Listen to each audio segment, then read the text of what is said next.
Hi, my name is Sara Wolkenfeld. I teach here at Drisha, and I'm an alumna of the full-time programs here. Welcome to Parashat Vayakhel, in which the Torah continues to discuss the physical construction of the Mishkan, its size, its measurements, the way in which it was built. This parsha also provides an opportunity, though, to reflect on a different kind of question, and that is the question of what it means to celebrate Shabbat. This week's parsha is the continuation of a series of parshiot in which the Torah discusses the construction of the Mishkan, starting from Parashat Truma. The Torah has been going through the construction of the Mishkan. We had a little break with Parashat Kitisa, with the discussion of the sin of the golden calf and the giving of the Ten Commandments. But by the fifth verse of Parashat Vayakhel, the Torah is back to a discussion of the construction of the Mishkan.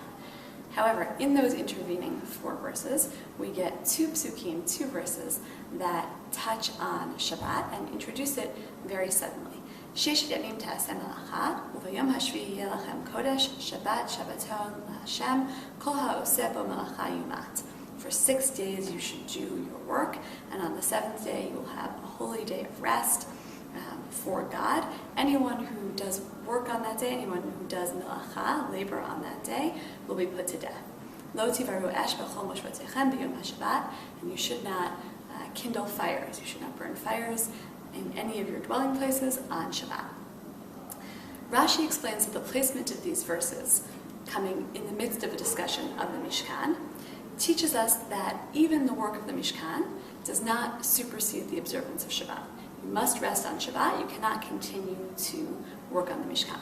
Sforno continues in the same line of reasoning and says that the punishment of death is specified to say that even though the labor of the Mishkan is in fact a mitzvah, even though it was commanded by God, nonetheless you may not do it on Shabbat. However, there is another piece to this juxtaposition. The word melacha that's used, the word for labor, is a word that is different and special and used most notably in God's creation of the world. When God creates the world, God rests after the creation of the world, after all the melacha that God has accomplished. And so there's a parallel here. God rested after the creation of the world, and so too we must rest and not do the melacha of the Mishkan on Shabbat. At the same time, the connection is not really true to our experiences. God, unlike human beings, did not need to rest after the melacha that God had accomplished. God didn't need to rest after the creation of the world. And so too, God doesn't really need for us to build a dwelling place for God. Part of what the word melacha points to is that Shabbat and the Mishkan as well are really for the benefit of human beings, really for our benefit, and are designed to shape human behavior in particular ways.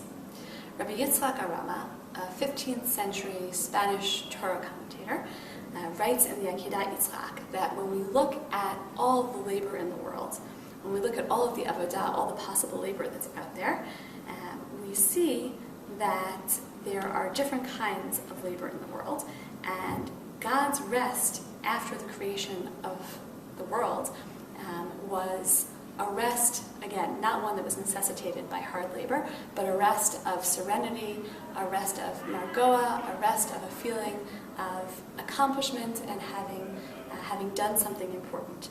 And some labor is like that. The labor that God engaged in when creating the world was the kind that produced a meaningful time of rest for God. God chose to rest after having engaged in this labor. So too, we are called upon to seek out activities that lead to this sense of margoa, that lead to a serenity of the soul, and don't leave us simply feeling tired and unfulfilled. God's melacha led to Shabbat, and this is not merely the absence of work, but a meaningful time to rest. So too, our melacha should lead us to this kind of experience. This parasha then is primarily about the work, not about the rest that follows. Shabbat only gets 2 psukim devoted to it, but this juxtaposition reminds us that there's a strong connection between the two. In order to create a truly restful Shabbat, one that leads to serenity, the work must be meaningful and have a positive purpose. Just as God's work in creating the world created a feeling of serenity, so too, our work must be the kind that leaves us feeling fulfilled and allows us to carefully craft a true day of rest. Shabbat Shalom.